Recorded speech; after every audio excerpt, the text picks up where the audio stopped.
Welcome, pool fans, tuning in from around the world to the 25th annual Derby City Classic here at Caesars, just outside of Louisville. This is where people who love pool get away from everything 2 weeks a year, and they come for 25 years to the Derby. Let me ask, who loves pool up in here? Who's ready to have some fun this week?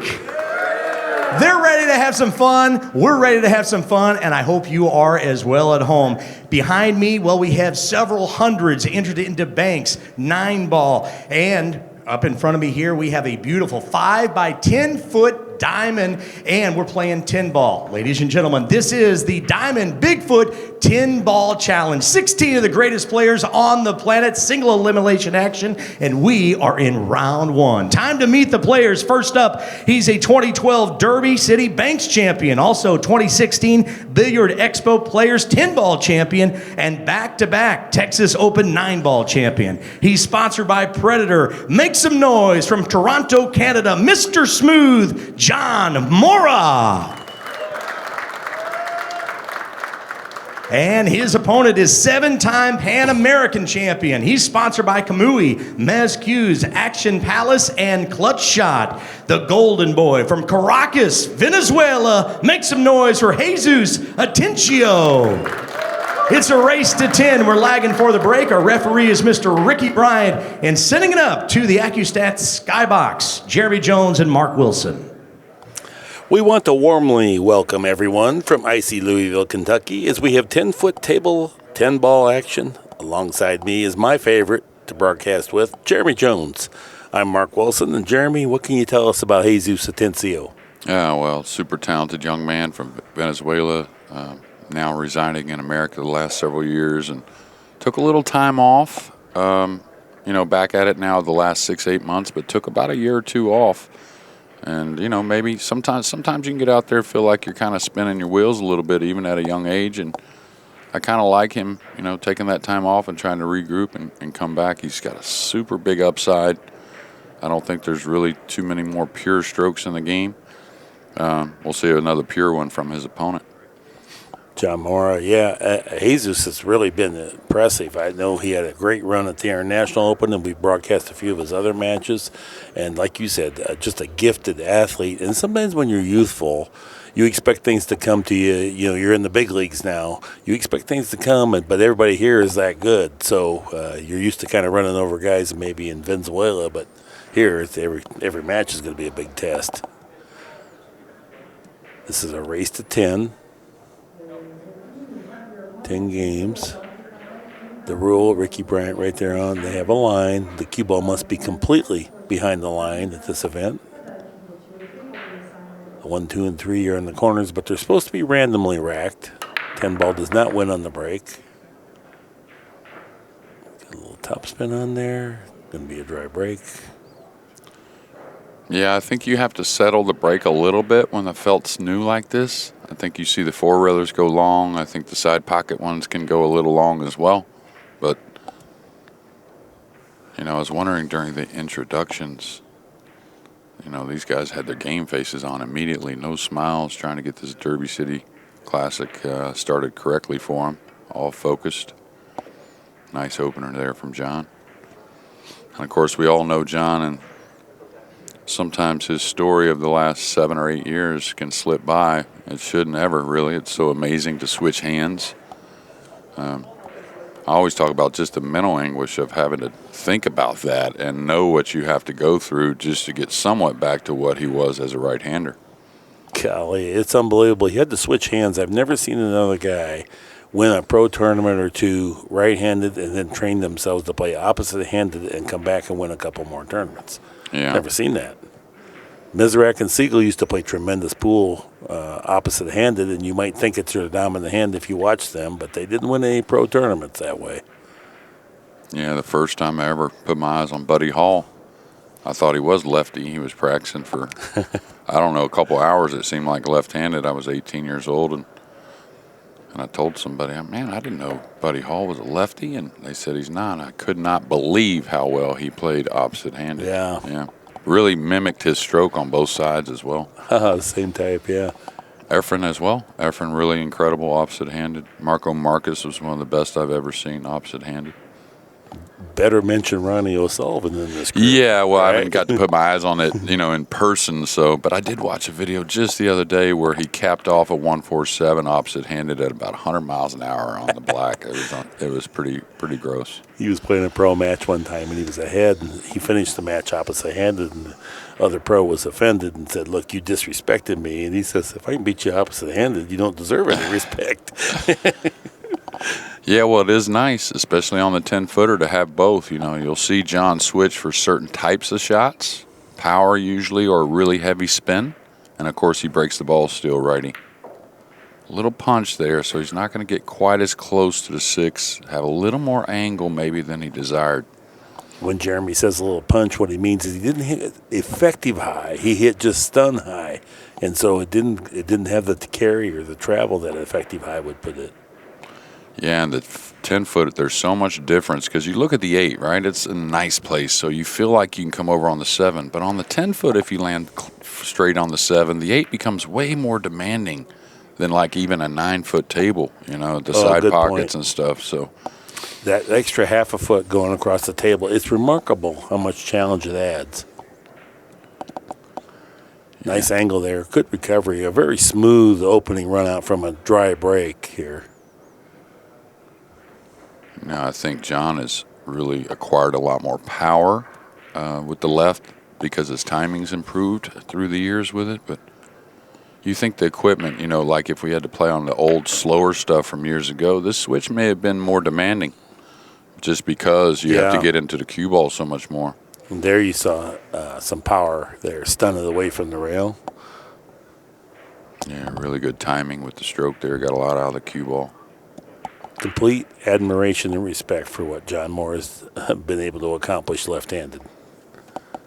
Well, a guy from somewhat your way, and I know you've been around him a lot, but I played Cecil Tugwell years ago a couple times, and first time I played him, a super tough game, playing one pocket. I was a youngster, and we played in Olathe, and then the next day, or 2 days later, we played again, and he's playing great. I'm actually playing really well, and it's just battling. And then a guy told me that he used to be right-handed playing, and I couldn't believe it. So yeah, he was from L.A. and got in the pool game. Guys broke his arm. Yeah, and he had to switch. He was kind of an unusual guy. He was a great player, both-handed, but he never did really reclaim his right-handed game left-handed. But he was able to use guile and experience, though. Well, one pocket too. You can maneuver a little bit. So pretty routine 10 here to clear the first rack nicely. Well, a super run out to open up the match here. I was watching Morra play a snooker match, pretty high stakes. Did you see that? A little bit, just a little bit, yeah. It came down to the last frame. I don't know if you watched. I was talking to Pagaline about it last night, as a matter of fact. I really felt like John took a little bit too much of a gamble in that, tried to make something happen from a little bit long range. It ended up costing him the match. But it was a big match, and boy. Well, John's always been an uber-aggressive player. I mean, there's not a shot that he doesn't feel like he can knock in, and I think he's gotten a little better on percentages through the years. But also that's what gets you going sometimes. And like the year he won the Banks here, he stayed aggressive every rack. I mean, he played some safeties and whatnot, but he knocked in some long, tough long railers and really kind of owned the tournament. I think he beat SVB in the final, if I remember correctly. That was a packed house, that final. John, of course, SVB has so many fans, but so does John. And you don't think of a guy from Canada all of a sudden banker. You don't think they're going to be a top banker, but he plays all facets of the game well. Love to see him open up a nice run out there where he was never threatened. He got good position on every single ball, executed, stayed down. It's going to be a tough match here. Yeah, you see him change to the righty, and today's game, so many more areas play banks. It's not just this, Kentucky area anymore. 5 and the 6 are right behind the one ball. Those are the ones that find the side. And neither one looks like, nice kiss on the 8. He did get a ball down. Well, this is that challenging shot that he doesn't back down from, right, Jeremy? Yeah, and, if the 7-5 weren't there, he's definitely shooting it, but I think he probably gambles at it anyways coming across. The 2 does have 2 pockets. Well, I think the other part is you can pace that in there with a little inside and introduce the 3 and 2 as a defensive mechanism if you falter on this shot. Yeah, pretty slow speed to do that, though. Okay. I think he could go between the 7-5 really and come across. So I think he's supposed to shoot at this. Just not, medium speed maybe.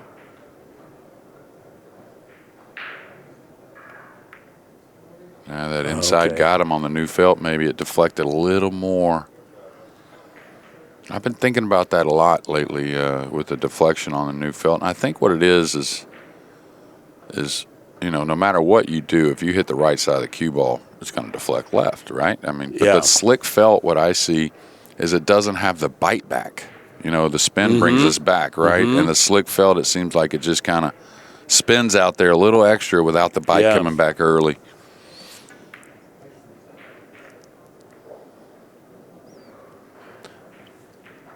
See a bit more of that, a bit more of the two-way shots. We're playing the original rules of 10-ball, no call shot. If I was ever to be critical of Atencio's game, which I'd be reluctant to do, phenomenal talent, but just because of the youth, there's a little hint of inexperience on some of the safety exchanges that you see with the high-level guys where they really grit down, where a lot of times he hits the safety and he clips off a couple balls, and usually still works out, but they're not quite by design the way they see the top talented players go. He has the firepower of the top talented players, for sure. Yeah, it's maybe just gives a little more air here and there than some other players, Yeah. And you and I talked about before the broadcast, I always felt like when a talent can get around another great player, it really helps a lot, excelling at things. And, of course, everyone likes Jesus. I mean, he's a super nice guy. But he really doesn't pal around with that other top player as much, or at least I don't see that as much. And, so, that really means a lot in our game, especially because we don't have formidable coaches for everyone, right? There's not like all those trainers and whatnot like other sports, so. We are playing all ball fouls, too, just wanted to make everyone aware. Now, Jesus, I always talk about his technique. He's another one that throws the cue. Maybe one of the biggest throws of the cue in the game. If he needs some power, he'll throw it some 5-6 inches. And what I mean, as he descends down with the cue stick, right near the bottom of the arc, he kind of lets the cue go and then recatches it. Little a la Efren Reyes and many other players. Like, if you just watch, there's more players that do that, and a lot of them don't even realize they do it. It's just a matter of accelerating the cue with a loose hand. Yeah. Every time I sit behind Efren, I'm always amazed. It looks like the tension level of a wet dish rag around. Yeah. I mean, there's just, even on the break, he doesn't squeeze. Well, I have the same technique, and I didn't even know I did that for 5 years. I played pool for 5 years and didn't know that the cue came out of my hand. But you could see the effortless draw stroke there. Pretty easy 6-10 combination. I don't think I would maneuver around that myself. Now, the one thing about the 10-footer, he's going to follow here, which is fine. Well, that was a big stroke that he made to get the shot on the 5 because he laid a little flat on the 4, so he had to take a little chance, and, boy, he couldn't have executed it any better. Yeah, the one thing I make a mistake on the 10-footer, and it takes me a little while, is you can really hold the ball a lot because you have so much space out there in the middle, inches. So, yeah. Combination here on the side. So 2 dry breaks. Or no, not 2 dry breaks, but pretty flawless pool to start. 1-1 is our score. And 1 game apiece, and he'll be breaking in round 3. I will pay attention. Sometimes some of the older rules, some of the players don't realize some things change. So let's see if he looks like he's going to rack the 2 and 3 on the corners again. Just what you're saying. I was at the player meeting last night because I always like to get the updates on rule additions. There's 3 players in this event at the player meeting, and they happen to all be from Poland. Nobody else. So every year we see mistakes made, and sometimes I'm guilty of not attending if I get in late or. Yeah, I mean, but I try to be there just for that reason. Yeah, the pool schedule has gone crazy, as far as these players going from one event to the next. And, of course, this time of the year, the weather can disrupt some travel. Yeah, he still thinks the 2 and the 3 go on the wings. Yeah. You can see that. Much better break this time because the cue ball wasn't hopping near as much. And both balls from behind the 1 ball found the side pocket, so 2 balls down. Good opening shot here, Jeremy. Yeah, and he took a little power off like we discussed there. I think the new felt, you need to do that to get those balls tracking. And 10 ball, there are definitely, really, to be fair, 5 or 6 balls you can kind of not depend on, but percentage-wise are going to go towards some pockets. The 2 behind, the 1, of course, Mark mentioned they go towards the sides. The corner ball's 4 rail. The balls next to the corner balls on the back row can sometimes 1 rail towards the upper corners. So, heading for the center of the table, wants to preserve the angle to play the 3 in the same pocket that the 2 is on. Also we got a little flat there. I think he can still pop it over. It's pretty flat, I'll tell you. And anytime it's out away from the rail, getting more towards the center, really hard to move the ball. Leaned over the 7 ball. Got to watch that. Oh, okay. Yeah, it was effortless. Easy. Yeah, I thought he could get over there with the slick cloth. Now he's got a chance. He can go into the 5 here if he wants to off the end rail. You hate to do it because you're moving balls around, but it might be your best opportunity to get a pretty routine run out from this. Yeah, I like what he did if the 4 does go. I like playing from underneath if it does go in the side or, he had tons of angle. But watch just how effortlessly he moves the ball. And what it is the timing. So he gets everything out of the cue ball, So. Yeah, he doesn't jump on his stroke and get quick at the backswing. Yes, sir. And if you want to watch that backhand, I don't know how much coverage we'll get of that, but sometime or another, watch Jesus. And any player that throws the cue, it's almost always something at a little bit of speed, of course. A shot like that, for instance, you don't create enough momentum to create the throw. But stuns and follows are the ones you'll see mostly with that type of technique.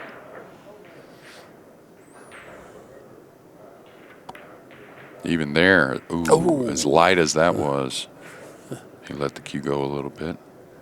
I didn't expect that, huh, Mark? No, I think he was he was halfway thinking about the 6 ball when he was shooting the 5 ball is what I think happened there. I may catch the point and kind of kill the cue ball here. Beautiful. John has been playing an incredible amount of pool now for the last 2-3 years. I mean, he's always played a lot, but he's just seems like he's always in an event every week. He's one of those players that I just admire because it's clear passion. It's not somebody who says, you got to play a lot if you want to keep it. No, he does it willfully and works harder. He probably the hardest working pro. There might be some that is hard working, but there's nobody more hard working. Well, he wants to win every time he tees it up, right? But he's wanting that real big win. He's won in Japan. He's won, I believe he won the China Open once. And, of course, all kinds of other big tournaments. But there's still a few others he's seeking. Of course, here at the Derby, there's many of those events he'd like to win. Reclaims the lead. 2-1. I want to thank just a couple of our sponsors. 2-1 now. Nice out there. Unforced error from Atencio. Looks like both players use the same barber here, their hairstyle. Morra taking the glove off of his right hand so he can break right-handed. Yeah, it's funny. He doesn't put a glove on for the break on the left either. I want to send a shout out to Rhett Butler, tuned in, Central Illinois. Glad to have you alongside, Rhett, and appreciate the insight that there might have been a technical glitch. Rhett's a great player. If you ever get up that way, Jeremy, watch out. Oh, yeah? Sneaky?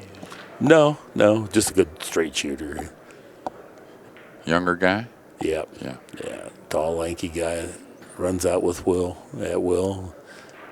You'll have a good game with him. There you go. I've been trying to hit a few balls here and there. Played a little bit last night. Certainly enjoyed it.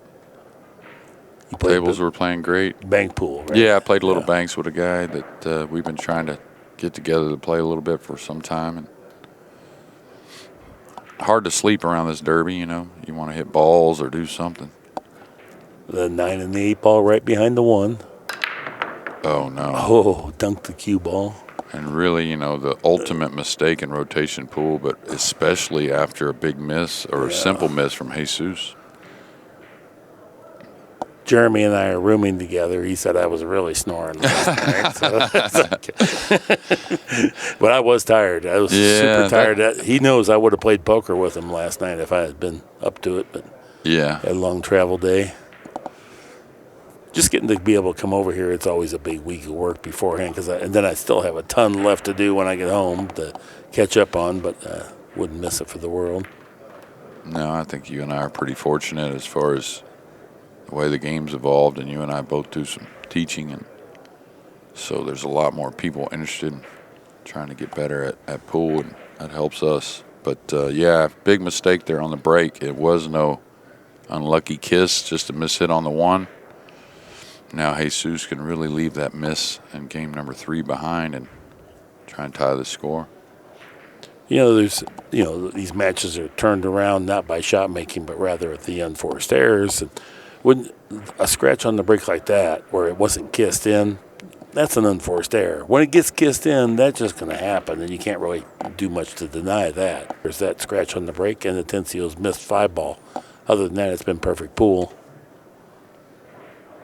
Yeah, I wonder if he pinches this. Okay, he's going to try and draw it 1 rail all the way back, maybe. Oh, wow. And that's just maybe not taking dead aim, maybe? There was no pause. It just went off. It just youthful vigor, sees the finish line, but forgot to get there. So, which I'm sure Jesus had put in his time prior to this match, but it was coming down the hall, and he was way down the hall not long beforehand. I thought he played at 1 against John. I was kind of curious why he wasn't over here hitting some balls. But no, he was down here. I got down here about 10 or 10:30. He was playing on this table. Oh, okay. So he might have run up to the room or something. Maybe, yeah. But no, he was the first one here today. Him and Shane Van Boning. Guess who? SVB. Well, Shane, who won this last year and went on to win some other huge titles in 2023, trying to move on nicely at the beginning of 2024. All right, just use your talent. Come on 1 rail here for the side, over by the head spot. One year, Shane won this event, but they hadn't unlocked the doors to get in. It was the first day, the day we all get here, and they were going to unlock the doors at 4 p.m. Shane tipped the guard $100 and let him in here at noon. Yeah. And Shane won that year on the 10-foot table. So kind of respected and admired that. I'll tell you, the way the table was playing at the International a couple years ago. Now, he didn't win it. He got beat in the final, I think, by Albin. But the pool that Shane played that week on that table, and as tough as that table was playing that week, it was some of the best I've ever seen. Okay, easy to get a little thin on these, like overcut this type of shot for some reason, trying to check the cue ball. Very straight cueing from Morra. He always works on that part of it. Well, just what you said. He hit the thin side of the pocket. He didn't overcut it entirely, but he didn't hit the pocket pier like he was planning, I don't think. And this is another good thing. This will fool you. You can go with follow a lot of times on the 10-footer where it's a scratch shot maybe on the 9. You have that little bit extra long rail to work the cue ball.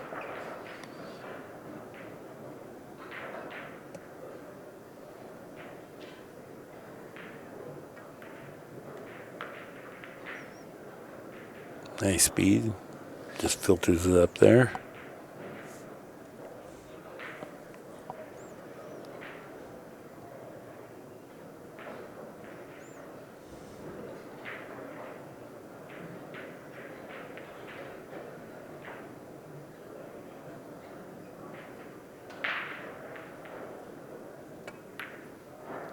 Okay. Morra takes advantage. Scratch on the break. Is that what? No. Well, how did he get started? No, here? John, that was a missed four ball. That was the missed 4-ball. Okay. Yeah. Yeah, John actually scratched on the break. And the rack before, that's right. Jesus had made a mistake there, kind of like drawing the cue ball to the one rail, trying to come all the way back. Again, he's racking the 2-3, but that's, it's not the worst thing in the world as far as if we're going to have a bit of a mistake there. Yeah, it's pretty random anyway, but anyway, that's not the big deal. The one thing, when balls are close together, they made a ruling last night or described it that you have to have your cue at 45 degrees. Okay, but what if the opponent says, well, but that was only 38 degrees? No, I'm just saying, what are we going to do? Right. I don't really like rules that have that subjective aspect to it. Oh, no. Snowball got loose in the drink. He's got the speed down. He's pouring them in now, but the cue ball's got away. And it's just that little whisker of topspin he's getting on there that's making it go. He bounces it back behind the side pocket, and then it starts to trickle forward. And if it's just a micron left or right of the center of that one ball, then it exaggerates and starts to tail towards that side pocket. Yeah, and the thing about the 2 and 3 on the corners, that would make a huge difference if you're making the 1 a lot on the break. But in 10 ball, they don't make the 1 a lot on the break. So, yeah, like we played 9 ball with the 9 on the spot, right? Yes. Well, they quit racking the 2 in the very back because you could predict where the 2's going, and that's the ball you're shooting at the most because you're making the 1 in the side. So, a little more important, I think, to have that random on the 2 and 3 if you're pocketing the 1 on the break quite a bit. Playing a safety here, that's interesting. Well, the 3 must not have a pocket, and the 2's just in a bad position to do anything. Now, if he gets the 1 grouped up with his 10, he could have a combo or easy third foul. Right, or an easy way to dislodge the 3 if he does get ball in hand on the 1. So pretty heady play there. You don't see on an open table many guys play the first shot as a safety with ball in hand, but Morra recognized the circumstance. And these guys are so good at hitting it, and they somehow escape. Probably 20% of the time they get a backdoor safety if they hit the thing. So it's not just because you play safe it's not an assurance you're going to get a good shot. No, he won. I was just about to say he wanted to squeeze the cue ball up on the 5, and Jesus could maybe hit the 1 or the 10 to dislodge that combo. Went right between them, and he's going to give up pretty much a cupcake on the 10 to extend the lead for John. No.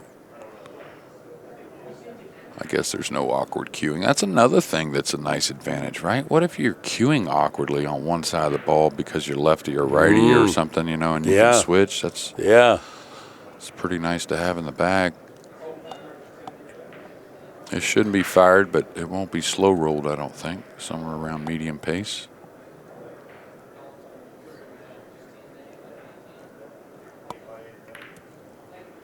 All right, good shot. Good decision on the safety. Well, he's seen a couple easy mistakes. That's why that scratch on the break from John hurt earlier, or I felt like it would hurt because Jesus made an easy mistake. So the safety there, not only was it smart, but taking a chance when your opponent, makes a few, errors, you may not want to take a chance as much.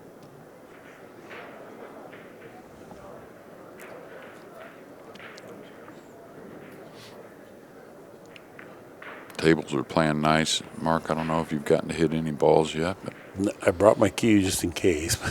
I saw it in the room. Yeah. Historically, I don't get to use it much. No, that's why I tried to play a little last night, just because pretty limited overall as far as with the work schedule and whatnot.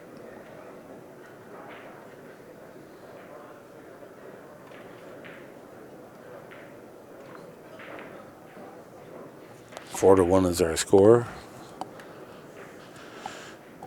Yeah, nice little lead to get started here. And I remember Willie Munson always told me he tried to get 3 games ahead, tried to keep it 3 games. He's always a pleasant guy. Did you spend any time with Willie when he was around? Yeah, he was. I mean, not as much as I'd like because it was mainly at tournaments and whatnot. Yeah. But he was sure nice to me, and he saw me on the road here and there back before I started playing the big tournaments, and I really loved that guy. Yeah, he was a great human being. Yeah, it's one of the best smiles you'll ever see. Yeah.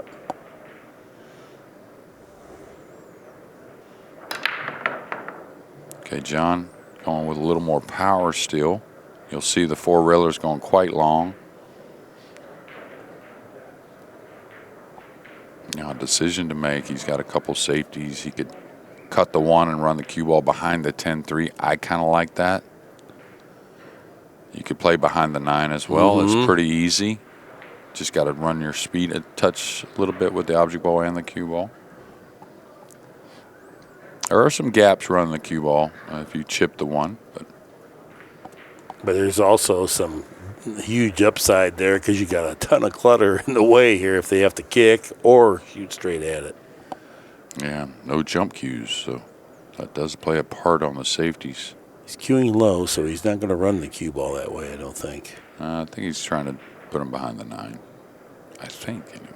Maybe the bank, like a 2-way. Oh, cue ball got away. Yeah. He made the bank, but hit it too low. And it was, 2-way is right. He was trying to make the bank and get positioned on the 2 and be safe just in case. Not a bad decision, just execution got away. Yeah, I think the new felt, I think he actually drew it more. He was trying to softly stun to the short rail, catching the long rail, and just kind of holding behind the 9. Right. But we talked about it. John does stay aggressive, and he hit the ball really well. I think, again, just the new felt got a little the best of him. So is there anything better than ball in hand to shake off a few mistakes? No, exactly. That is the remedy. Yeah. Makes you feel so much better about your circumstance. Yeah, it's like the best Alka-Seltzer you could ever have. If you're feeling a little rough. All right, he's going to get a little the wrong side. Can go 3 rails. The 6 does go by the 9. 7 does lay up in the side, so should get out here. Now here, be aggressive. No reason to back off. You want to not get next to the 6, but you don't want to be extra distance away, and this should do nicely.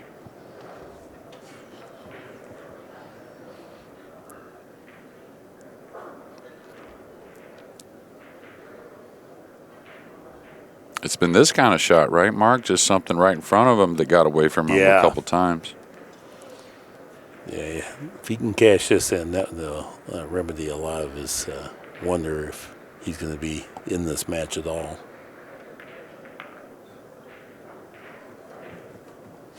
Yeah, and it's amazing how not easy it is to come back, but it sets up, comebacks are set up, and get this on the board, he breaks in the next. Can get it to 4-3 pretty quickly. Nice decision there. Pull the cue ball back. This way you can just go 1 rail at the 10 rather than 2 rails. Yeah, I like drawing up the rail here, I think. This is the type of shot that the 10-foot, you really have that little extra space to pull it up the rail and flatten the angle.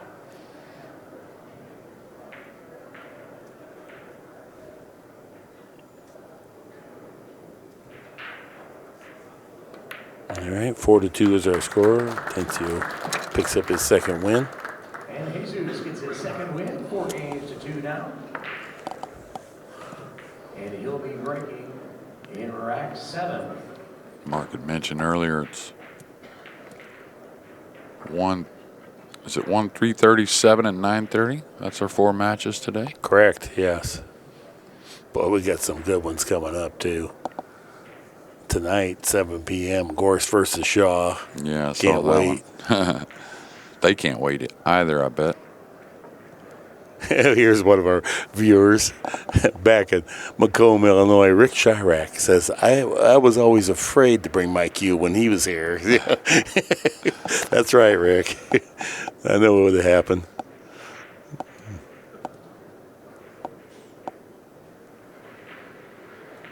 All right. Like Mark said, caught a little top spin. I wouldn't change the speed, though. He's pouring them in now. I don't think I would go back to... He went back to more of the pop break, but he's making them. and squared him up a little nicer, too. Look at the one checked up in front of the corner pocket there. So he's down table, long range. 1 and the 2 down here on the same end.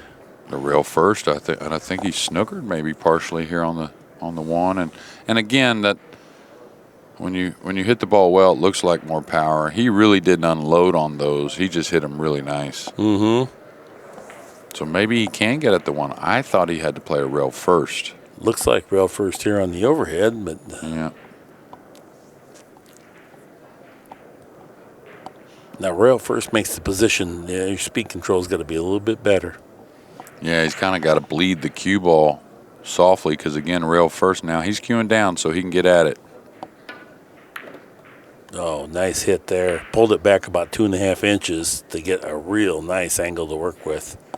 That's real subtle, too. Had he stopped it right where it was at, it was going to be a back cut on the 2 that was going to make that cue ball travel. Yeah, Here he can come across the table with control.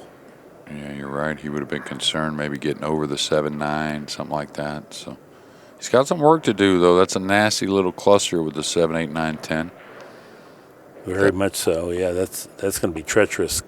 Combo playable, maybe that may open it up pretty easily. It appears to be just enough off angle to control the 7. Won't be easy if he has to play that combination. I kind of overlooked it like it didn't go, but maybe it does. That would help matters a lot if he could play the 7 over in the corner pocket. Yeah, that must be it because he's looking at the combination now. Yeah, he got a hint flat to get across the table for the 7. He's going to have to hit a in-between shot here with a little stun, so maybe it is going to be the 7-9. Yeah, treacherous little shot to control the speed to get comfortably on the 7 and the side, and still a lot of work from there. So if the 7-9 is playable, I think I stick to that. He's going to try and play that speed, so still a lot of concern with not only the 7 but pocketing the 7 and getting on the 8. Cue ball's going into the 9. And then how you hit the pocket dictates how much pace comes out of the cue ball and where the cue ball leaves the 9 at. So yeah, it looks like if he wants to apply a little right English here, he can roll it and catch the good side of the 9. But otherwise, he's got to draw. Oh, he played the bank. Wow. with a little inside spin too. Yeah, he kind of. We won't see it with the camera, Mark, but I want you to watch that backhand of his. We'll get a good view, and this should be one. If he rolls it, it'll be about an inch throw. If he powers up, he'll probably throw the cue maybe 4 inches. Watch where the backhand ends up on his cue right here. See that? Yeah. Boy, pure, nice speed. Maneuvered the cue ball over here nicely. Yeah, and he's getting a little pep in his step as well. Oh, yeah. Well, we know he's a fireballer. Yeah.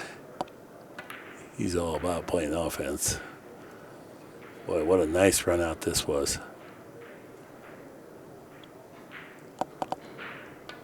Yeah, break and run to get another on his side. 4-3 now. Makes it down to 1 game now, 4 games to 3. John Morra leads it, and he'll have the break. Which I'm sure you spent plenty of time on the 10-foot, but myself, I almost felt like once I practiced on a little bit, I played almost better rotation than the 9-foot, just because I never ever really kind of cinched a ball. It was always, you know, that's amazing. A pure, committed stroke. So it's 25% larger yeah. than a 9-footer. And you think, well, 25% more difficult. No, it's about 35% more difficult because everything is at least 6 inches longer, every single shot. And there's just you can't take a holiday mentally. So you really have to get used to playing it. And then once the cue ball goes past the side pocket, even tall guys like me and you, it's awkward as could be. Yeah, that's what I was going to mention. There's some other things to it you wouldn't even think about until you start getting out there and playing on it, like the stretch. And I think position at times becomes definitely a little different. Get a chance to see Morra's break now. 6 and 7 right behind the 1.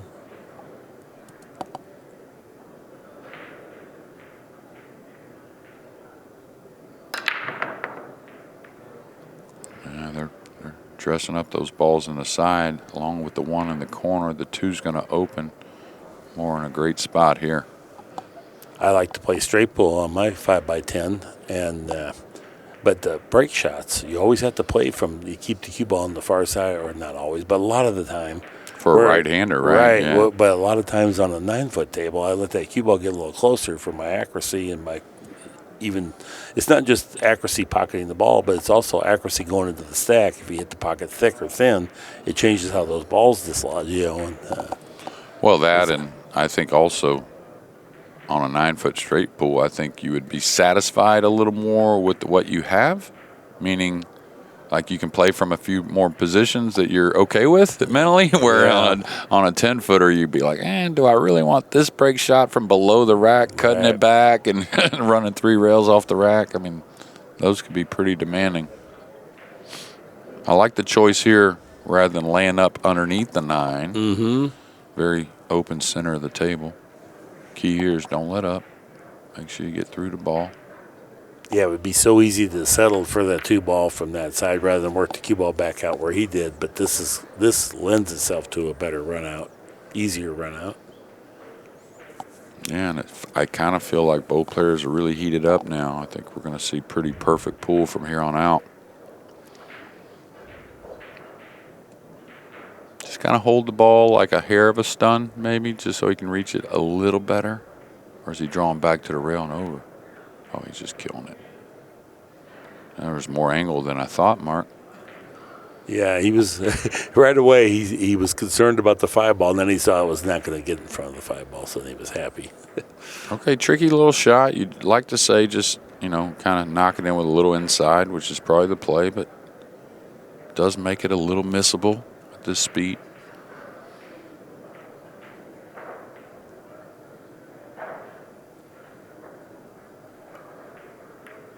And that's why the new felt, I think. Yeah, he also lost his timing on that. It was the first one that didn't have that nice tempo, that transition like he'd been demonstrating on the others. Well, one thing, and I don't recall him as a right-hander, but as a lefty, he doesn't pause at the cue ball very often. He kind of just rolls into the stroke a little bit, but he has real mild pre-stroke, so he can get, you can do that. But I think there, you could kind of see he got a little quicker with it and maybe a little decel on the way down, maybe. Yeah. No, he's definitely feeling tentative about the ball, what you described. So. Yeah, and I was going to ask you, on that 4-ball, you can hit it with right English, right? And go 2 rails and really chew the speed up to where you don't have to baby it as much. And maybe take a little more shot on the 5, but nothing too bad. So I kind of thought he was going to play it that way, even though the position zone wasn't as great going that direction, but the power pocketing is so much easier. So sometimes you kind of defend yourself and say, well, if I get a little rough on this, I'm going to duck. Yeah. But I'm just not going to go down on a missed shot. Yeah. That's kind of the big, the unforced error. And the one thing I tell these guys, and really all players, is how well you recover. So even if he gets a little behind the 5, I mean, John's going to knock that ball in at a high rate. So it's the subtle strokes that get away from some of these players. Like another one there. So as soon as I said they're heating up. 2 open misses, yeah, right? 3, actually. 2 from John. And I guess Jesus's was a pretty tough shot trying to cut the 4 in the corner. Well, I didn't ding him for an unforced error when he missed it. Yeah. And he did miss it on the pro side, but John's both were unforced errors. Yeah, all right, coming 3 rails between the 7-8. Looks like.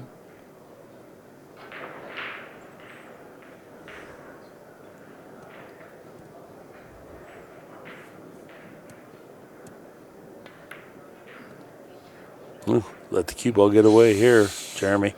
Yeah, that's just making sure of things. That's all. He kind of knew where he wanted to go. You just, when you're down on the ball, just a little bit, one stroked it, I guess. You can't be casual on this. The 5x10 will extract a penalty. Now he's going to make a big stroke. Nice recovery. Just a stop shot here. Shouldn't do much. It's always annoying to me because I know I should have been better. Yeah, right. And so then now this shot plays tougher because I know I could have been better on it. It's peculiar, but true. Good shot there. It's like it takes a little extra mental toughness.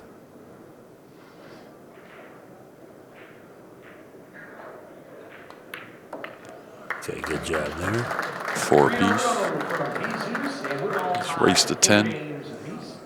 It's a race to 10 here in the Derby City. We got one full round of banks today. I think the first round will probably linger into tomorrow, maybe a little bit. Thank a couple of our sponsors, including Not sure, but 500 players in each event, correct? And 50 tables of pool action for a week. 50 tables. Think of that. Here's our National Billiard Academy rack track. You can see Morra with the first 4 out of 5. Now 3 in a row for Atencio.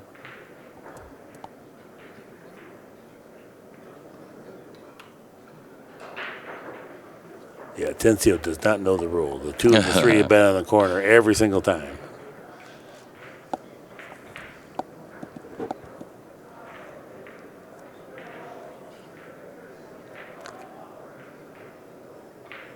See 8 and 9 right behind the 1 ball. 9 ball found the mark. Yeah, you can see the miss hit on the 1. That's pretty obvious in the 10 ball break. Come across it a little bit. That's why the 1 tracked more down the center of the table versus towards that corner pocket. He's in a great position here with the 4 there. He may have to just come 1 rail instead of 2 and just, I don't know how much angle he has. Maybe take a little bit of a longer shot on the 2, but not much. I wouldn't try to get into this cue ball too much, trying to get closer to the 2, really. No, he had plenty of angle. Yeah, he hits a lot of those little awkward shots to where they look easy. But he's got that little gift. I don't know what it is, but I see him a lot of times to just effortlessly get through challenging little circumstances that are real subtle. Well, this is the beautiful thing about that technique I was telling you about is you never hit at the ball. So you always are spinning the cue ball away. So anytime you do that, you're going to get the most out of the cue ball. It never goes away kind of flattish, right? So he's always getting through the ball because he throws the cue. So there's some advantages to that, that's for sure. And it's amazing how many players do it, Mark. Coe Brothers, that's their technique. Albin Ocean, Mario He, Fedor Gorst has some of that. There's a prime one here. Uh-oh. Okay. Uh-oh. Oh, no. Now, that's a gruesome unforced error there. I mean, that side pocket, pros either take it out of there altogether or they make sure they get behind. Yeah, and the funny thing is, I usually watch the object ball in that regard, and that ball hit dead center. You know, he didn't hit it a little thick, or thin. And I really don't know, was he trying to go past it, Mark, or between the 5 and the side? Yeah, because otherwise. Yeah, you wouldn't hit any outside English, I don't think, if you were trying to go short of the side.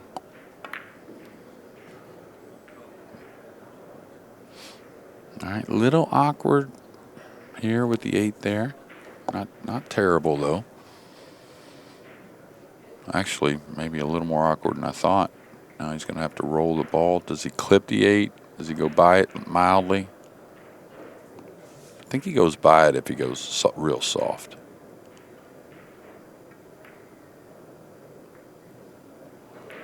Yeah, okay. So time for a timeout for one of these guys that, when they get the chance, go regroup. Well, Atencio already asked for one, but it was more of the break, and Ricky wouldn't let him have it. So, But now he's retaliated with a couple 3 racks. Yeah, he doesn't want to change he's anything. A little better. Yeah.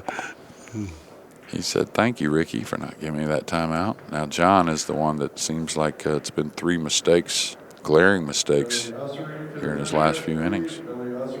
Well, the 5x10 will take a toll on these guys, and like you said, it looked like they're going to break free and just play like it was 9-footer the rest of the way and just be all good. But you just get a hint out of the line, and man, does that ever get up on you in a hurry. Yeah, and if you look at the 3 misses, the 4 with a little inside spin, the 5 right after, and now the 6 have all been at very light speeds. Nothing with any authority has been a problem. That was a nice thin hit there on that hanging ball. Yeah, on a new felt, that ball can spread on you towards the 10 pretty easily. An overcut here.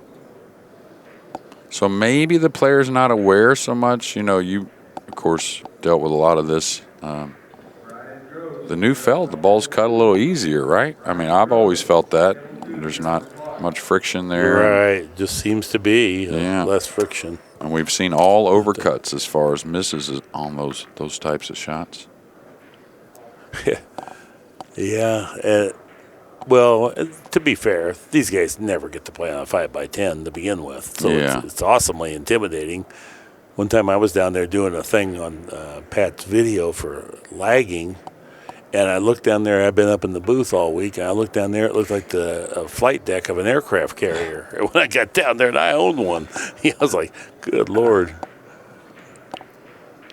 Yeah, you know, Jimmy Karras, of course, I think he still owns the straight pool tournament record at 265, I think, on the 5x10. Shortest guy to ever play, it seems like, maybe. Oh, yeah, what a gentleman. Nice man. Yeah, lived in Jacksonville, Florida for a couple years, and he retired there, of course, with his daughter and lived there the last few decades of his life, 30 years, maybe 25 years. And boy, what a pleasure to be around.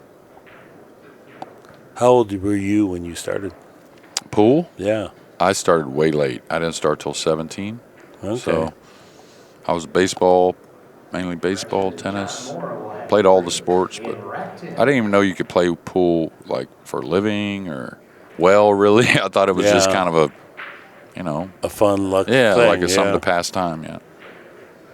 And the funny thing is my dad played, as just a banger with his buddies, and me and my younger brother, we used to hate it because we'd have to wait and watch him play, like if he had, my mom was gone or something, he had control, we'd go to the ice house and have to sit right there and watch him play while he had a few beers with his buddies, and we really couldn't stand pool at all. And then later on, a friend of mine in high school got me going. Now more back on it. These guys want to regroup. You, Mark, you start younger? 18. 18, no, okay. Just as I was going into college. Yeah. Started off the dumbest possible way because I played all sports, and I looked at that table and I thought, well, I'll master this in 3 weeks. This can't be hard. Cannot be hard. I was so sure. Meanwhile, here we are 50 years on. I'm still trying to do it a little bit better. Yeah. Never dreamed. When you visit my gravestone, the epitaph will be "Wrong again, Wilson." Everything I ever thought about pool was always exactly the opposite of the way it was. Yeah, I saw one online. I think it was yesterday when I was traveling. And, of course, I get some golf ones because I like to golf a little bit. And the guy's, gravestone was, "I'm finally 6 under." So, yeah. I finally made 6 under or something like that. Yeah. I thought I sent it to a buddy of mine. I thought it was funny. So dry break at 5-4, halfway to that victory mark of 10 for John Morra. But Jesus has definitely some work here, but a chance to tie the match again. I don't know here. I hate to be going into that 9 with the cue ball. I think he can go between the 9-10 off the 4 after he knocks this 3 in and kind of get between the 6-8. I think the 6 does play by the 9, so that shouldn't be a problem if he has to play short side on the 6. Mm-hmm. Yeah, that's a good point. So this is really the crucial shot. This is where you want to learn to slowly come into position.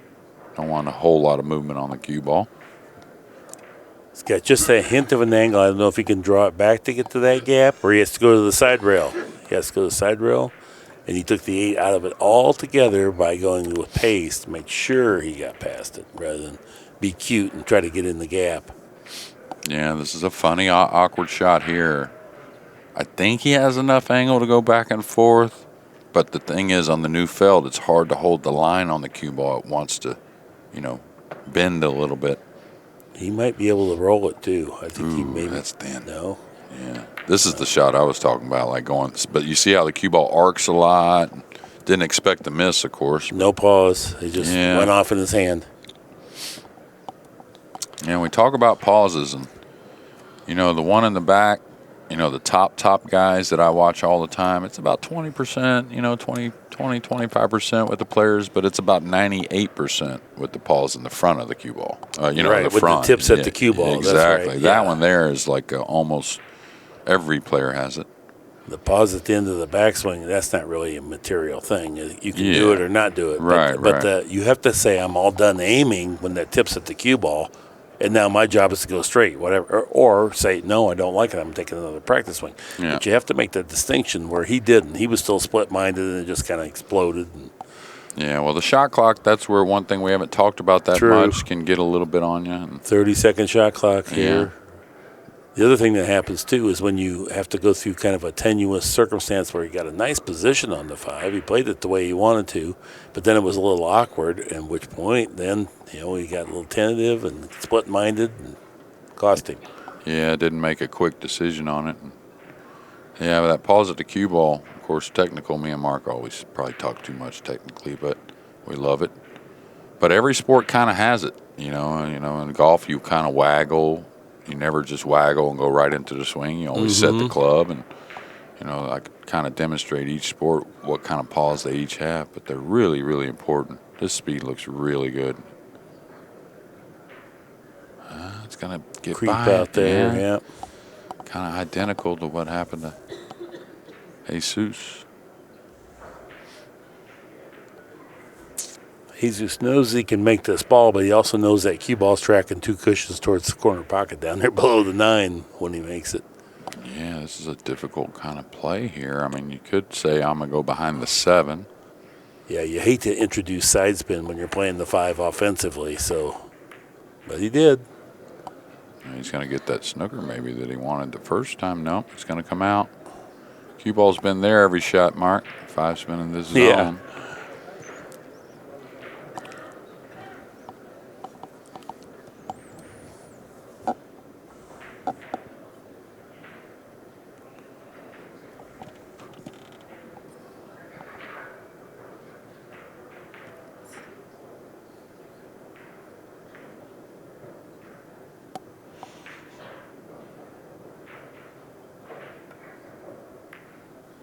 It's got to go.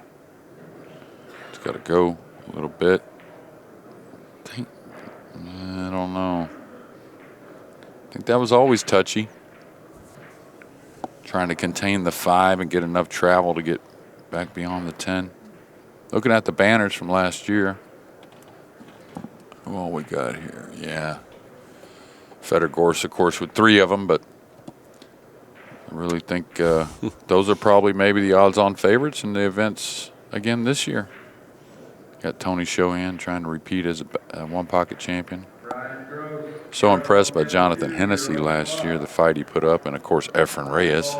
What he did, it was incredible. Well, he finished 3rd in the one pocket. Yeah, 3rd. Yeah, deep run. Yeah, but just looking, Federer won the banks and the 9 ball.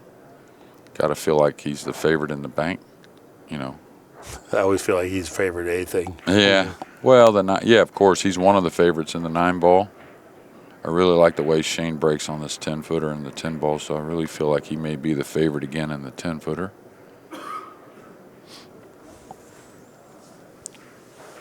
Shane's won this event 3 times, and so has Shaw. So it's kind of, I don't know that I'd favor one or the other. Boy, it's well, fantastic. I'll tell you, that win that he scraped out in Vietnam, Shaw, I think, did a lot for him poise-wise. Yeah. And, they always talk about filler or the Moscone or whatever, but I thought Shaw was the true veteran this year, maybe as impressed with his play at the Moscone than I've ever been. I think he could have been MVP if it wasn't just for a couple wins early for filler. And I think Albin played as solid as I've ever seen him play at the Moscone as well, just kind of doing their own thing without getting talked about much. And they both played incredible. But I think Shaw's a little more poised to get those titles again. And I think he's going to be a real tough guy to play this year in 2024. All right, going with a little inside here. This another one you could overcut on the slick felt. Trying to come 3 rails towards that left side he's standing over. And plus, you want to overcut it to get to that long rail. Oh, he hit it beautifully. Beautifully. Well, that will negate one of his unforced errors. A good ball like that, I cross one off for you. Yeah, and I like the decision because the cue ball kind of wanted to go that way anyways, and it was a tough shot, so he just added a little side. And anytime you can go with the direction it wants to go, your percentages just go way up. So scrappy middle of the match here, but trying to get that 2-game lead again.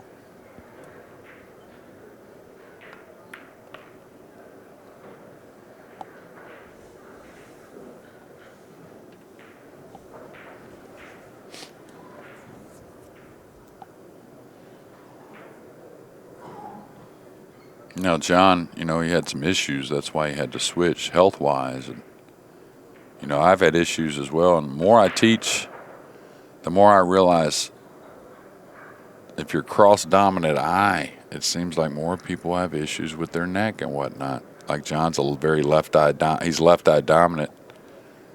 Was a right-handed player. I'm the same. I'm messing with some people, teaching people that have had problems with comfort, but they were the same, right-handed, left-eye dominant, or the opposite. He wasn't planning to play this into the side. He got into it a little bit and bumped it, but it couldn't have been worked out any better. And it's 6-4. And now we are going to take our timeout. 6-4 as we take a timeout. All right, these guys back at it. It looks like both of them entering back into the arena. 6-4 is our score in this race to 10. It's the first match of the 2024 Derby City Classic Bigfoot tournament. We lost one player, I think, that got replaced. Is that right? Omar Al-Shaheen? Yes, yeah. Was originally on That's the list, correct. did not make it in. I think Mad Max Eberly. Now you'll see the 2 and 3 racked, so our referee had a little talk with Jesus on the way in, and the 2 and 3 are not on the corners anymore. Randomly placed.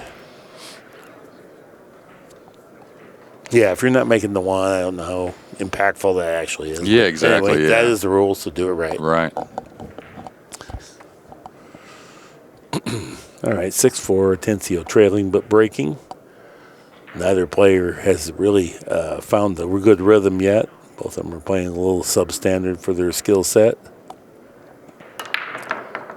Well, that 8 was ball. square. Yeah, 8 ball tracked right into the side. 1 ball found the corner. Here comes the 7. 3 balls down is the 2 balls ugly.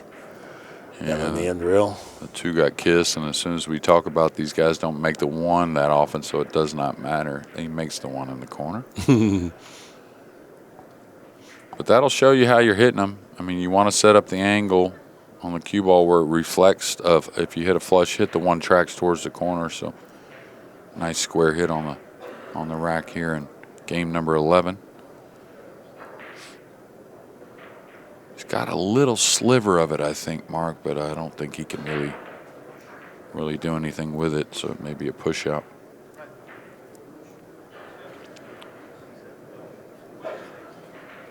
I don't know. I mean, you can't just simply push out near the 6 on the rail. I mean, he's going to bank that back and kill the cue ball. You could put the 2 by the 4, maybe go behind the 10. I thought he would maybe roll out to more of a rail first off the short rail, maybe roll out towards that side pocket over there, but we'll see. Don't see John passing this up.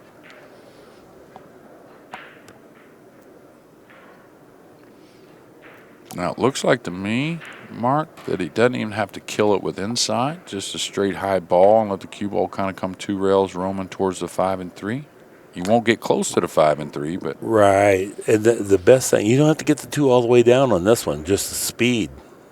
Oh, no, he went this way. Okay, better yet. but that's another reason. That's what I was saying Oh, about the better push. yet. You know, he's going to have options both ways. So Nice. Yeah, he controlled that pretty nicely.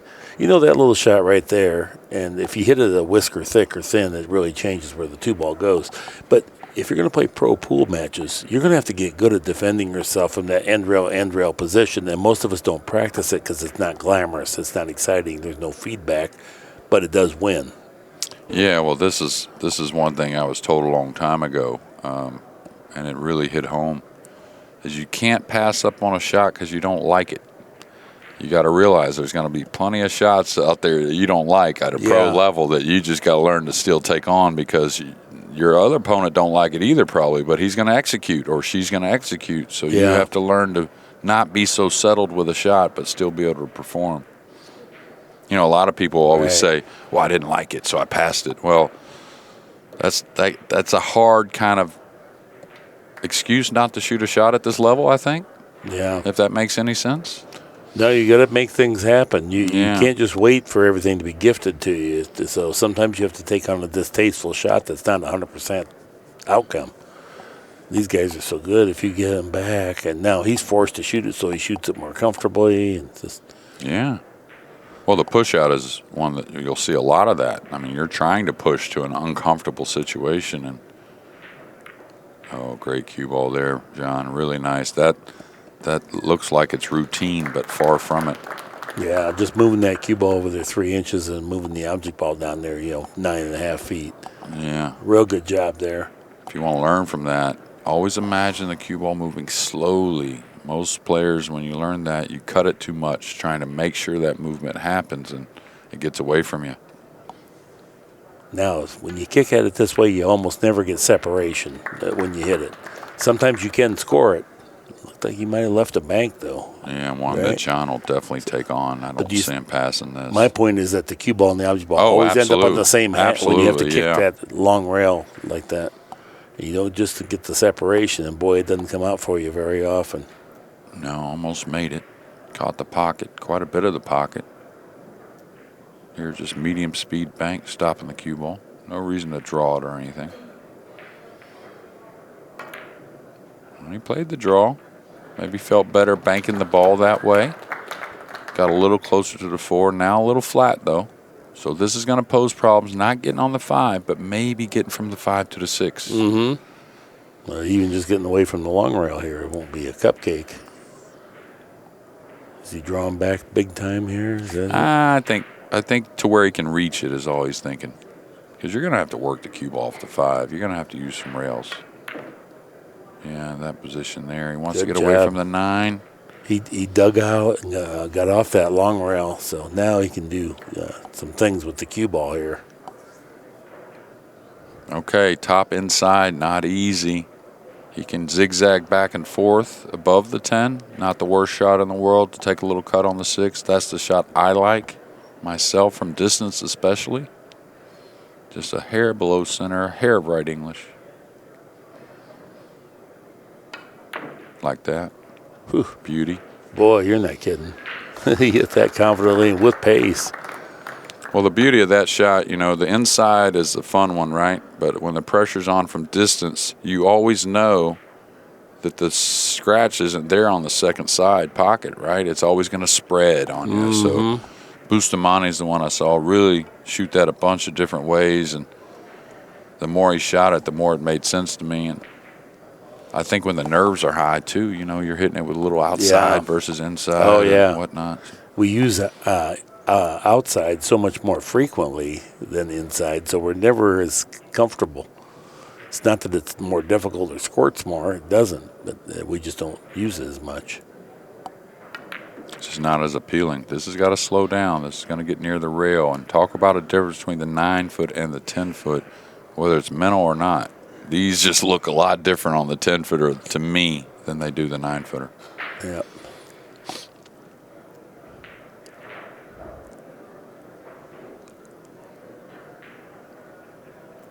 Did SVB draw Levan? Is that what I remember seeing? Oh, I got it here. Yeah. I'll be able to tell you. Because I was thinking about Levan, how well he does in this event usually. I think so. I think, as I recall, I think it was, I remember right now, Shane's 40, Levan's 44. I was just looking at who's the oldest guy out here. Who do you think the oldest guy is? Yeah, you don't have to put out that thing to the voters for the Hall of Fame this year. It will be given to SVB. Yes, I know. Always in the past. Don't waste time on that postage for the. You might be one of those guys. Are you one of the voters? I'm not. Oh, you're not. I'm Okay. not, no, Is it just writers? Maybe. Is it just media? Maybe. I don't know. Yeah. But yeah, that email we could save the internet's time Yes. on that one. So. I couldn't even imagine it not being unanimous. Oh. Could you? I mean, how would it yeah. not? I mean, Here we go with some stats. I know they're not as high as we like, but the guys are grinding early. 821 for Morra. Atencio at 790. And we get so spoiled up here. A guy misses 2 or 3 balls in the match. We're like, oh, they're not playing quite as good. Yeah, I mean, yeah. Sometimes we just see perfection often, just every time. Well, we're getting a little separation late here at 7-4. Alternate break. This is where the lead really starts to mean something. 3 and the 9, right behind the 1 ball. Those are the ones that have been finding the side pocket most regularly.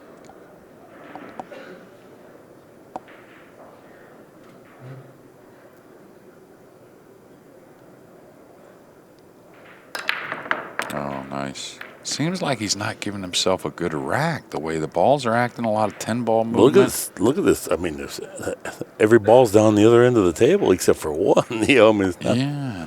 you got action there. I really love the way it hit the cue ball hit the rack, really. But watch, if you just look at the 3, how it came out of the rack, it went straight down to the middle diamond almost, and that was the ball behind the 1. Did make the 9 in the side. Does he try to filter the cue ball up on the 6 here, or what's he doing? Just like with Yeah, top but spin? I don't think he goes that far. He just gets just the make snooker. sure. Yeah, right. Well, you don't want to sell out a bag, that's for sure. Well, the difference is the jump cue now. You know, when no jump cue, you can play Yeah. a bit more soft safeties and not worry about the object ball over the pocket quite as much. Mm-hmm.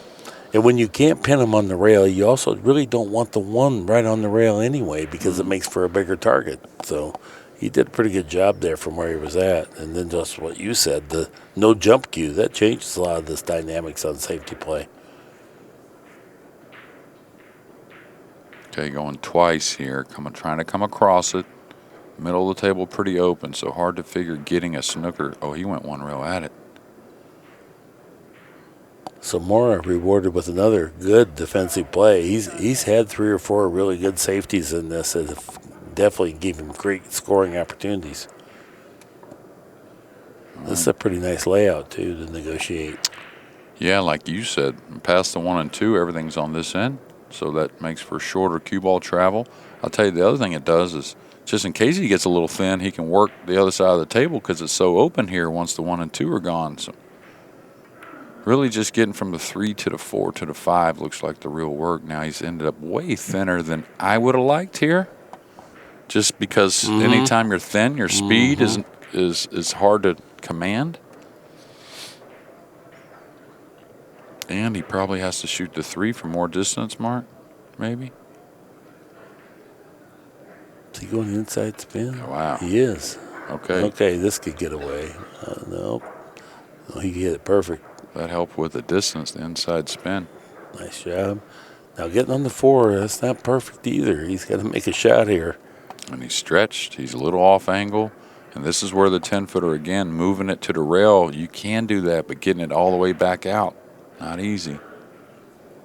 I'd love to just get what I could here and take the cut on the 4 to come back for the 5.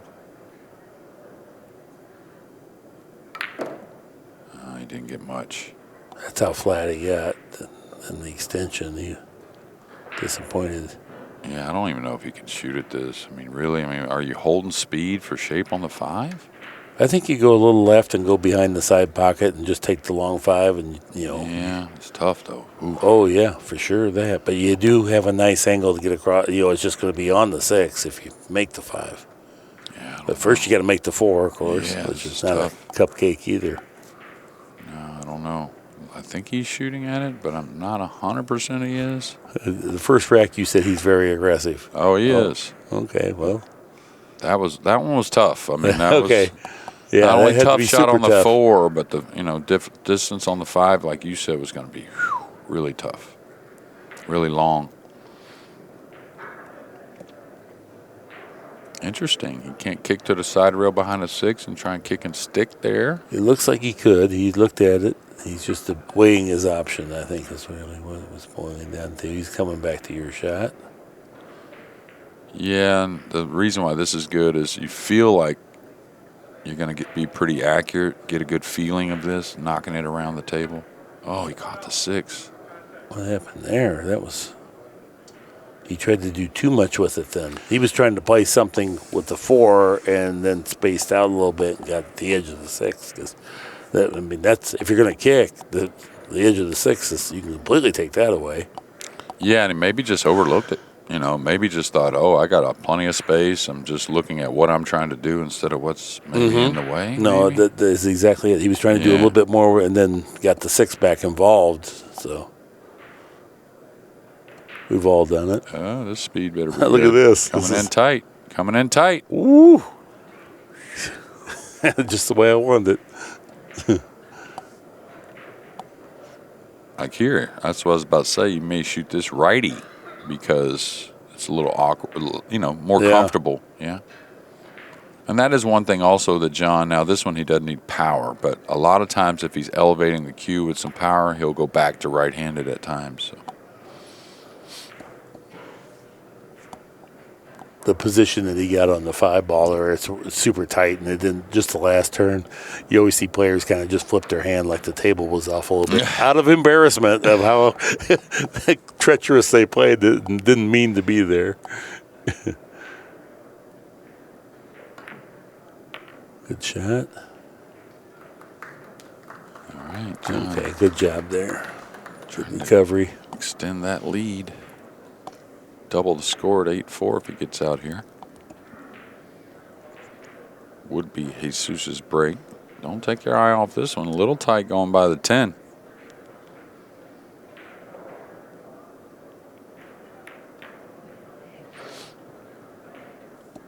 John, of course, entire family plays pool. Mom and Dad were both great players.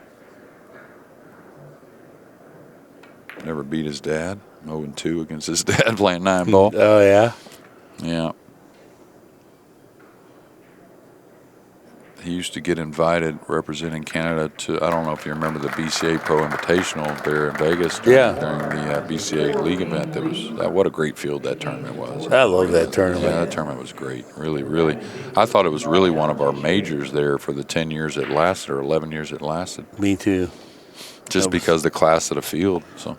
Oh, it'd be Reyes and Bustamante and Strickland and Buddy Hall, everybody, Siegel. Yeah, always had a lot of the champions from Asia, Filipinos, Taiwanese. Here's our rack track now. After 3 in a row from Atencio in games 6, 7, and 8. Now 4 in a row for John Morra. I'll never forget this match happened out there. Hopkins-Reyes alternate the break, race to 11. Hopkins goes ahead 10-0. Reyes comes back and wins. It was unbelievable. Oh, that same kiss on the 2-ball as it tracked around, getting it underneath the 10. I don't know. It may, again, have a little sliver. This is like a carbon copy almost of his last break. Yeah, it is. Really? He had to roll out. Made a little bit of a suspect rollout, we thought. But I think he can get at this one, though. Somewhat, anyways.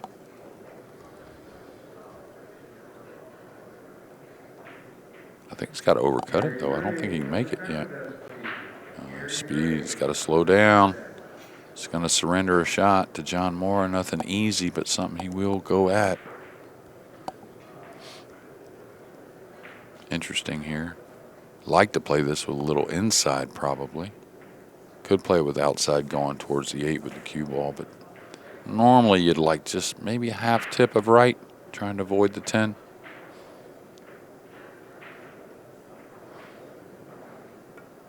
Oh, he didn't even play it. I thought he would cut that for sure.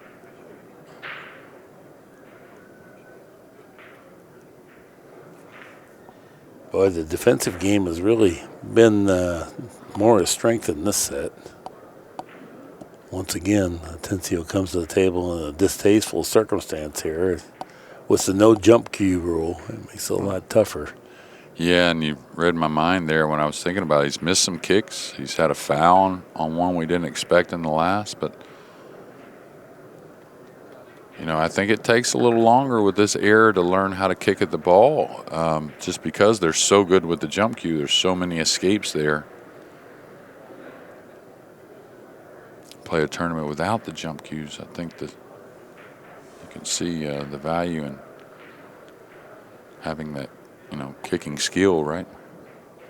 All right, trying to chip the 2 underneath the 5. Run the cue ball near the 6. No reason to threaten that corner with the cue ball here.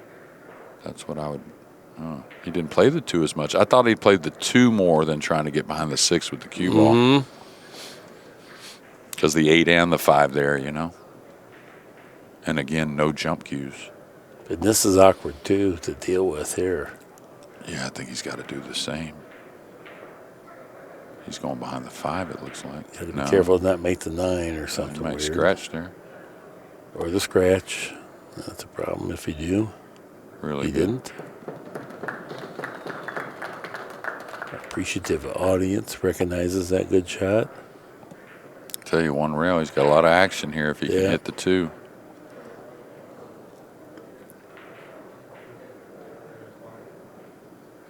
And here, the soft, you don't want to kick super soft, but the lighter kick to me sometimes is overlooked. Not only you keep accuracy, but you never know how these balls can end up on top of each other a little bit. Oh, he's knocked a 5. Okay, caught the point, so it's opened up for Jesus to get back on the board.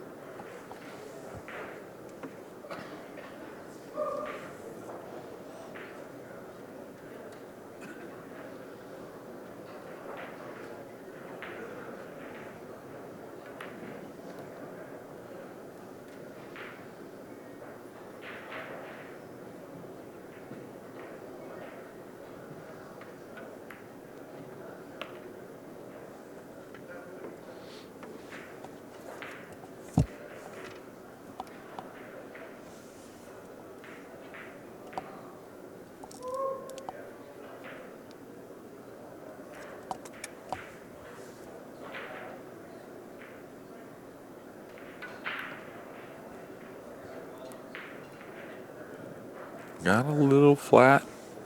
Does he gonna 7 doesn't go by the 9? Is he coming all the way back for the side, I'm assuming? I think so, because he's got that good power in his draw. Yeah, he's comfortable getting back there.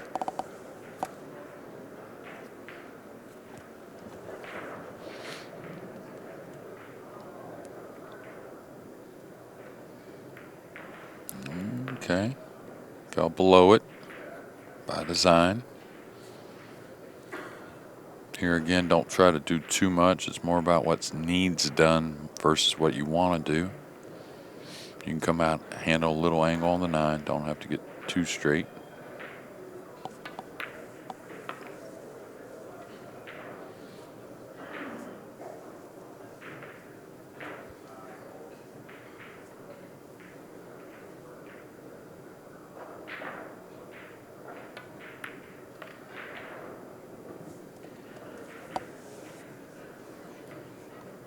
Gathered up these shots here with a nice pace.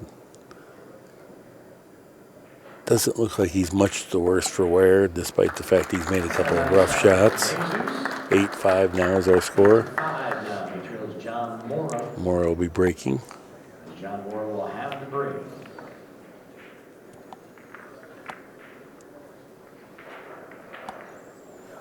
We're using the Outsville racking template. Quality product.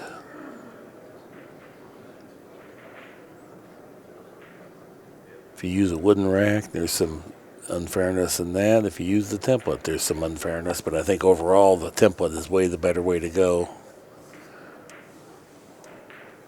You'd say, what's the unfairness in the template? Because both players have this. Well, sometimes balls get dislodged at slow speeds at the end that they gather up and get distorted, but Yeah. at least both players get the same rack because there's. Yeah, and sometimes the balls run across the rack, on the break or whatever, and you always notice the one that you feel like, oh, it could have been better for me. But sometimes it helps you. So, Absolutely. yeah.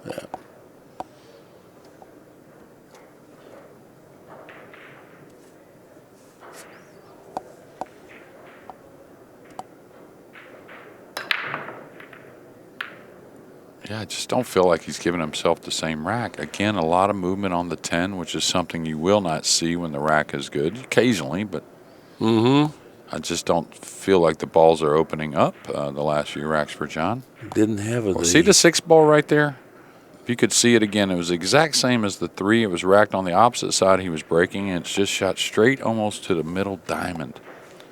Like 2 diamonds short of that side pocket.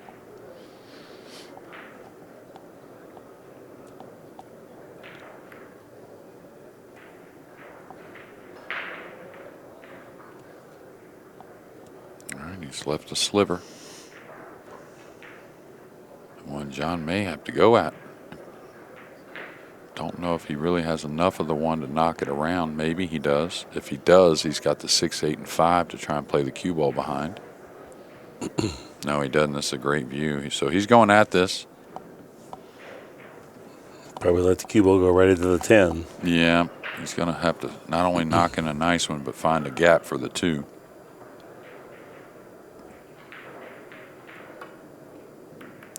Oh, he played it with inside, trying to get shape.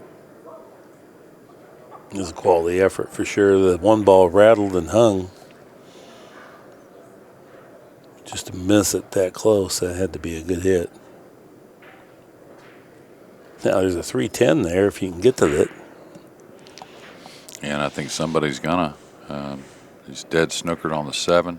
He's a little elevated over the 2.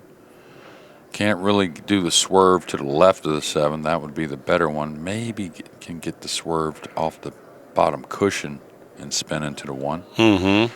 That one's a little more friendly and cueing a little better over the 2 that way. But again, this is where the slick table, you got to give it time to bend. You really try to get some speed into this, easy for it not to take, and you whiff the 1.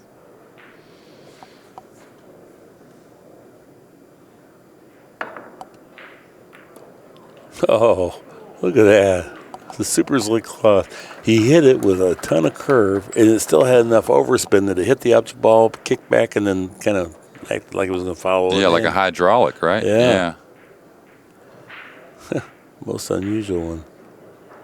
All right, rail first here, which, depending on the speed, he's got to really watch out for the corner, the opposite corner with the cue ball.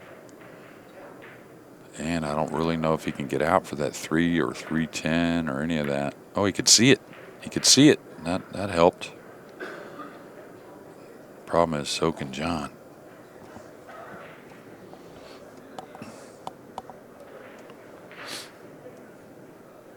I don't know if I draw this. I mean, it's the type of shot you want to draw from distance, but I guess you got to, don't you? Well, if you rub the 8. Yeah, I think he gets by the 8 pretty easily with draw, but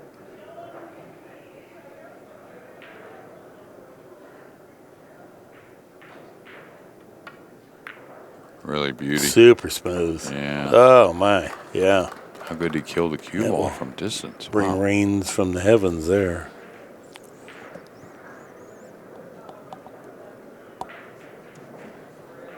Takes a good look at it, realizing this is a valuable shot here in this match.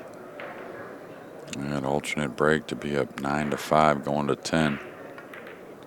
It's about as much as you could ask for with this field in any match.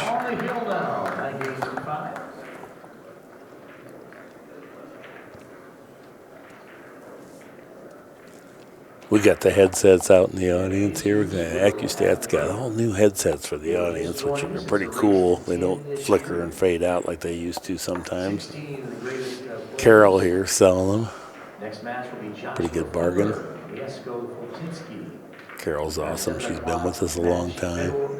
I always refer to her as our, she's like our hippie chick from the 60s. Yeah. She's not too stressed out about anything. She's having fun. Figure the make it happens. We got to spend some time together and go to dinner quite often and stuff. She's a hoot. She's a lot of fun. All right, Jesus Atencio breaking here. Squared him up nicely. Yeah. See anything find the mark yet? No. Dry break. Similar to his first, where the 2 balls behind the 1 went pretty long. Didn't really see anything but a really nice hit on the 1. Just maybe the new felt. John's got a little piece of this. Maybe it'll drop behind the 8 and 5. No. That expression tells me maybe not. Well, it's hard to hear on the overhead. It doesn't even seem like he can see it, but the way he's looking at it, he's looking at pushing out. Yeah, he's Okay, going to push. so maybe he can't see it at all. Yeah, again, even though up 9-5 in this race to 10 and feeling good, want to push out. Very difficult here. Cue ball almost always near the rail. Good job leveling these tables here. I would have played it off the rail just to make sure when I get there. That doesn't happen. Now, does Jesus want to play a difficult combo? I mean, it is some distance. Don't know if he can hold really for shape or not. The one's going to fall downward a little bit. He's going to bank this away, try to hold the cue. Oh, thought elevating. I thought he was knocking the one away, Mark, and trying to kill the cue ball behind that 2 and 6, or 3 and 6 rather. And now John, one big shot away from getting a run started to end this match. Oh, he's hitting a high ball, so he must not have it. Must be playing safe, going around the 9 a couple rails. Yeah, maybe the 4's got him a little bit, or maybe it's just too much of a shot. I don't think he would pass it. I think he's just a barely, cut off. He's going to love this speed. Great shot. Beauty. Long travel. That cue ball traveled near, 18 feet to get there.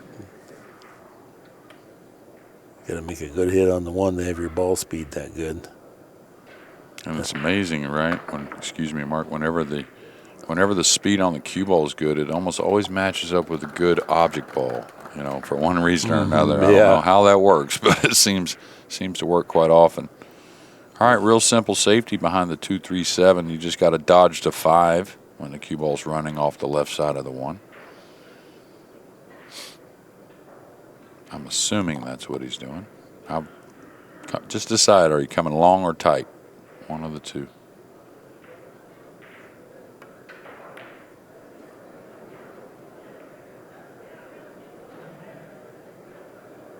Didn't quite get the snooker. Maybe it's close. I think he actually did.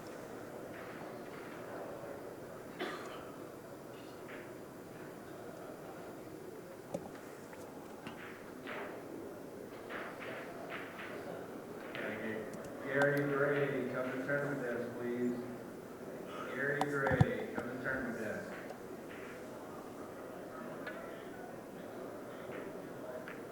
Nice speed. A little bit misfortunate that he hit that point because it could have worked out a whole lot better. Yeah, it was great execution and great decision with the speed. Trying to not only knock it in, but get some shape, and maybe if he missed it, get some cover. John's got to draw this. It's like a straight draw. He could use a hair of outside maybe. Stay away from the 9. Oh, now he's hitting a high ball. I think that's dangerous. Where are you going with the cue ball off the second cushion?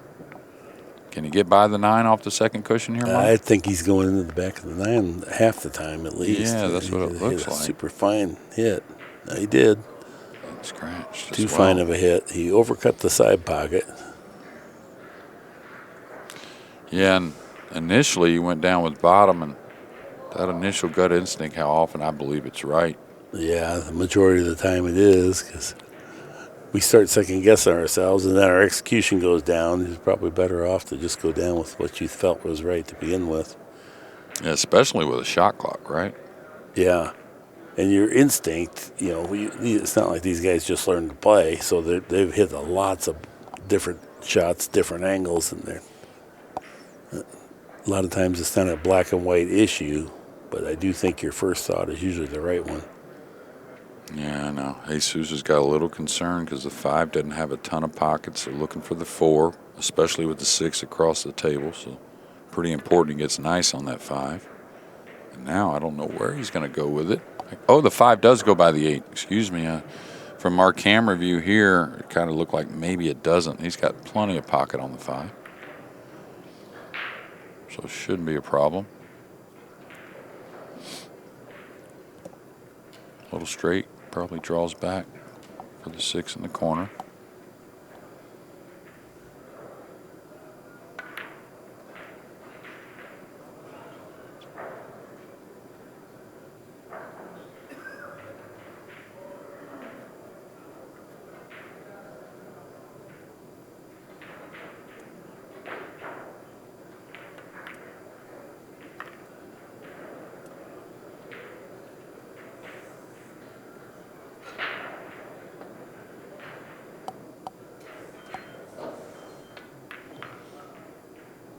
Nice. Lay it up there on the side rail where it's easy to reach and draw. You leave that another foot out there, that shot plays real awkward.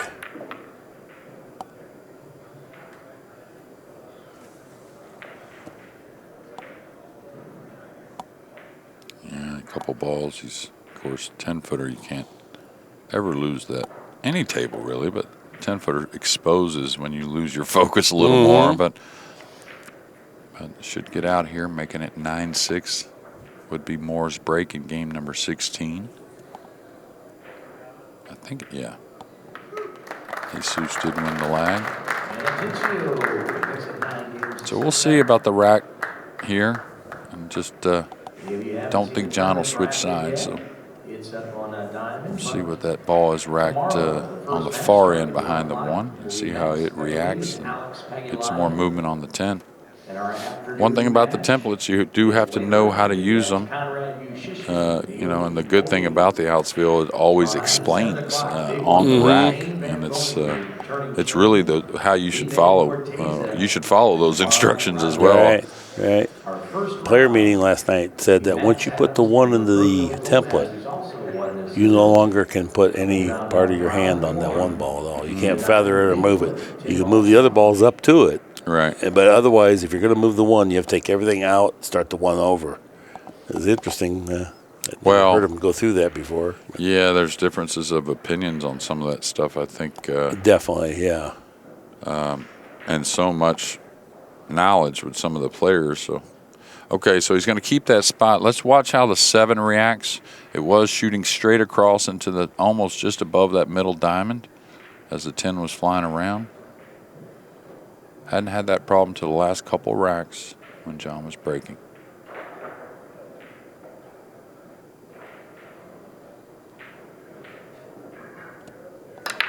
See it? See the 7 go straight down? And the 10's out of there again, like you said. Yeah, it's not supposed to act like that, I don't think anyways. It hasn't in previous years. Yeah. So we'll watch that not only more in this match, and maybe not so much more in this match, because John does have a rail first here on the 1, I believe. He's got a lot of traffic to navigate through to get to the 3, but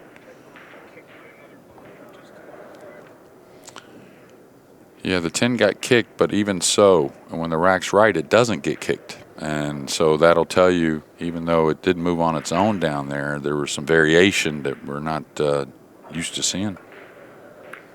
All right, this is that traffic. He's going to spin perfectly. Oh, he didn't get by the 10. Did he get a shot?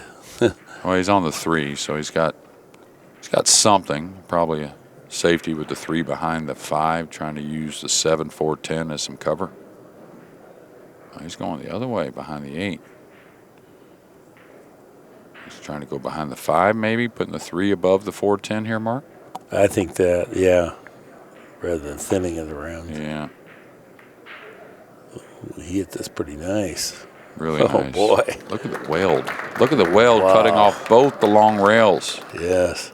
And he's going to have to cue kind of at the pocket he's standing near now, 2 rails at this ball. I don't really see much of another path. Yeah. If we have a chance to grab the overhead, but that'd be a good time to use it if we could. Yeah, here we go. So this way. Well, I didn't do that very good. Let me redraw that so he can see it down there as his coach. Want him to see this Parallelogram. There we go. Nice hit. Okay. And it had to happen, really, the hit. He's going to give up a shot on the 3. But the 4 is a little tricky. It does go by the 8. A little tricky. And maybe he's just perfect here to add a little rolling right spin on this 3, get to the side rail, and have the 4. Like to get to position as quick as possible here. Could come down the table for the side, but I really like the corner myself. Looks like he's coming for the side pocket.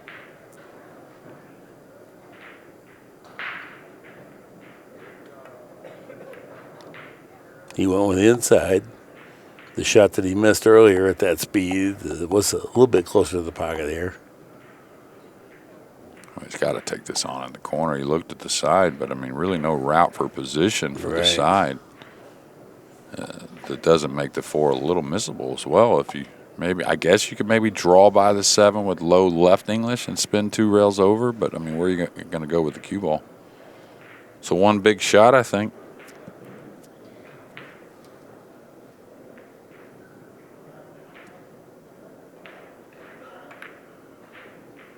Mr. Smooth. Very nice. Made that look easy. Good speed.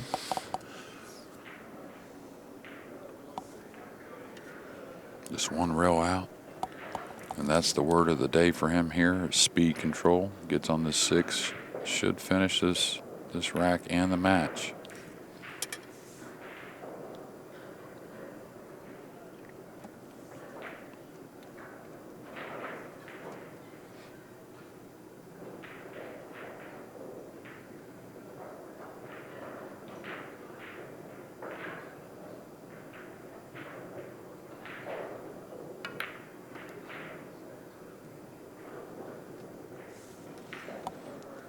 Got just a hint the wrong angle, so you won't be able to get close to the 8 here. So about the only other thing left here is the 8 to the 9.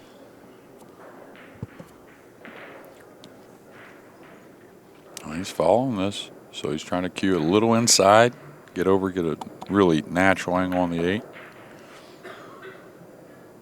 Yeah, it's nice. Come 2 rails with just, like I said before, a rolling ball with a little left English. Good job there. Got himself back into a pretty nice line. Now the cue ball will come off the second cushion straight at the 9. Gives himself about 4 feet margin of error on the speed.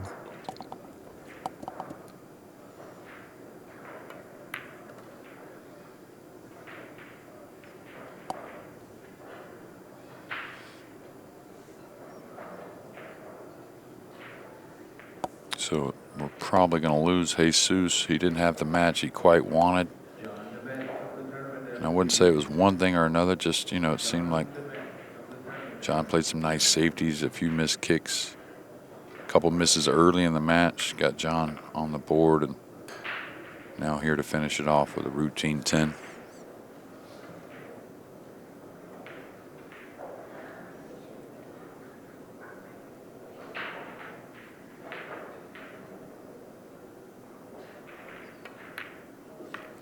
Very steady, very steady. Even in, winning with his B game here. He didn't have his A stuff here, but I'd certainly look for him to have his A stuff next time. All right, we want to thank everybody for joining us, and please send in again soon. This has been an Accu-Stats video production. That's our time for this time. Until next time, so long.